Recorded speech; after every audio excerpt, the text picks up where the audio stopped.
I mean, here you have this idea that the writer is very strong, that a writer should be a citizen, that a novelist is an artist and a citizen.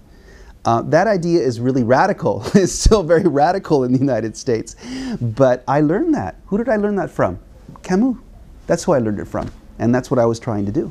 I was trying to be a writer and a citizen when I wrote this novel. I believe that, that literature and art have the power to illuminate the reality that we live in. And that it's important for the writer to not only reflect that world, but to think about it and to analyze it.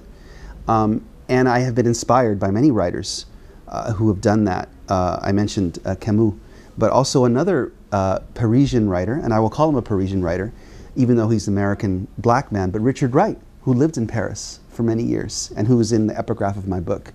He was someone who wrote about what it was like to be a black man in the 1930s, and who lived that experience, and who wrote a novel that was very angry, very raw, not even very polished artistically, but just, it was a document of denunciation.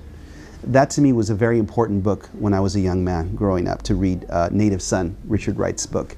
A book that, that cost him a lot emotionally. It cost him so much emotionally, he had to leave the United States and come here, you know, afterwards. And so those writers, all the writers who have tackled the pain of history and what it means, how that pain shapes the individual.